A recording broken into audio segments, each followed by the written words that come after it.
Now, you may be wondering as this video starts, what in heaven's name you're looking at. Well, what you're actually looking at is the dormitory for pilgrims that I am sleeping in tonight. So let me tell you, got here. So, today is Saturday, the 10th. Just sneaking in here into my bunk. Saturday the 10th of May, and the day before Mum's birthday, which is tomorrow, the 11th of May. And Ellie and I are here in the Pilgrims Hostel, run by the local council and the local church, in fact.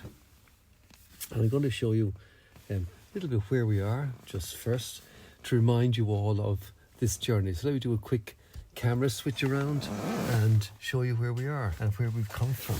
So, if you look here, you can see here we're looking at the walks, all the walks. And you can see here, there's another page of them here. We've done 167 kilometres in 7 days. And we walked first, of course, from Saint-Jean-Pied-de-Port to Rosseville, and then on to Zubri. That was 25 kilometres, and that was the tough one up and over the mountain, over the Pyrenees. Then we walked short walk, 22 kilometres to Zubri, and then the same 21 kilometres to Pamplona. That was our first 3 days. And then we walked from Pamplona to Puente Logrono, which was an absolutely magnificent town with all the beautiful archaeology, and 24 kilometres. And then we walked on to Estella, 21.9, but we didn't actually stop in Estella. We walked on a little bit further than Estella, about 7 kilometres outside of Estella. So we actually did 29 kilometres, I said, and walked about here. And then today we walked on to sorry, I got that wrong. We walked on that day to Los Arcos, and the following day we walked on here to Sansol. So we actually added on here, instead of doing the 21.5, we added on about 7 or 8 kilometres. And so which meant today we only did a short walk. We only had, I think, 21 kilometres, pretty much on the button, or 21 little bit kilometres today. Incredibly, we're averaging, Ellie said to just under 11 minutes a kilometre. So we're burning through it. We're walking too fast. So what we've decided to do was, we're here in Logrono, and we're not going to walk on tomorrow. We're actually going to take a rest day, and we're going to stay here for a day. So let me just switch back cameras. You can see me, and I'll continue the conversation. So what we've done is we have, you only stay one night in the hostel as a pilgrim, and then you have to move on, basically. So for all the obvious reasons, the pilgrims from yesterday are walking up this morning or tomorrow morning or whatever. You understand my point. And so we decided that what we do is we book into another hostel. So we found another hostel, a nice one just up the road, and we've booked in there for tomorrow night. So we can check out of here tomorrow morning around, we have to be gone by I think 8 or 8:30 or something. You have to be out of the hostel so they can clean and get ready. And then we will just dump our bags up in the new hostel and bum around the city for the day. This is a wonderful city. So Eddie and I, we arrived here this morning. We left, we were gone early. I was up at 5 and we were sort of gone at 6 or shortly after 6. And we arrived here at 11:30. So we sort of burned through it. And it was a tough walk, I have to say, even though it wasn't a particularly long walk or even a particularly hard walk. There was incredible steep climbs, ascents and descents. And I don't have the exact details because Ellie's not here. She's gone out doing some photography. But when she comes back, I'll actually put it into the description of the video after the event, or maybe before I upload it. The Wi-Fi here is very, very poor, so I might have to wait to upload it and like get better Wi-Fi. But so we arrived on 11:30, just before the skies opened, and I mean really opened. Like when it rains here, it rains properly. And so we arrived here and we sat in a cafe and had a coffee. I had a mint tea, and we came back down here and checked in at 1 o'clock. We were up the top of the queue. We're number 3 or number 4 in the queue. And checked in, had our shower, and unpacked our bags, had our shower, the usual thing. And then we went uptown, and we had, I think, the best pizza I've ever had in my life. Second only to Niall and Claire's pizza, my brother Niall and his wife Claire. So we had a wonderful pizza, and walked around for a little while and came back down here, and I sort of rested for a while. I said this today was a hard walk.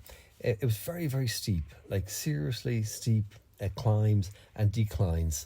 And I found that really hard going. My foot's okay, which is sort of interesting. I may say it's okay. It was really only a 2 in pain level today. But the rest of my foot was sore. The ball of my foot was sore, not so much the heel, just from the hard walking, the hard climbs up and down.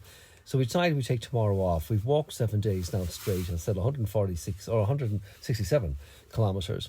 And we said we'll have a rest day tomorrow, because the next day after that then is a 30-kilometre walk. And what I'm sort of hoping is that after the rest day tomorrow, we'll actually be able to maybe up our mileage a bit and get up to 30 kilometres a day and see how that goes for a while. Maybe slow down the pace a little bit and try and go a bit further. So all is good. I asked Ellie today when we were having our pizza what her takeaway was from the trip so far, like what she found to be the most interesting part of the trip. And then I shared mine with her, and we both sort of agreed the same thing. It's really about the people. For her, it was all the people we've met on the walk and her interaction with them. Even though we find it a little bit overwhelming at times, there's just so many people, so much interaction. It's not as quiet and reflective as you would actually imagine. She says that it's much, much busier than the Camino del Norte. She's up there, you'd see a few people a day. Here, there's just so many people walking. It's incredible. I won't say it's a Congo train, but I mean it's the Congo line, but a bit like that. There's just 100 yards, 200 yards apart. There's the next 2 people, and then the next 2 people, and so on. So she really enjoyed that aspect. And my takeaway was the Spanish people. I'm really coming to admire this country.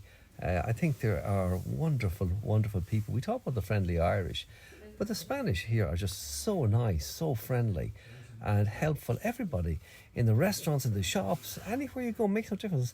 Nothing to do with the Camino, nothing to do with the pilgrims. Just the ordinary Spanish people are just so welcoming. Now, maybe it's just northern Spain, I don't know. But I find them to be truly amazing people. I wish to God I spoke Spanish. I feel so bad that I can't communicate with them in Spanish. I can talk to a lot of people on the pilgrims in French or in English, but I really wish I had the Spanish so that I could converse with all the local people. I don't think I've ever felt it as much as I feel on this walk. But anyway, so the trip is going really, really well. Like, we're both really happy with it, and I'm learning patience, and i.e. to be less impatient, and Ellie's learning to put up with me. And so we're having a great time. I cannot recommend this whole exercise. I'm hoping now that after tomorrow's rest that my foot, or both our feet, because both feet are a bit sore in general, that our feet will be okay, that we'll be a bit rested, we'll get a good night's sleep tonight, have a bum around day tomorrow, another good night's sleep, and then be ready to start doing 30k. So fingers crossed, all going well, and I'll give you the next update. There won't be much to update tomorrow, except maybe I'll talk a little bit about the town. Maybe have a walk around to take a few shots of the town and do something outdoors, because it's a beautiful, beautiful city. Just last comment before I go. The architecture and the history in this area is spectacular. There's no other way to describe it.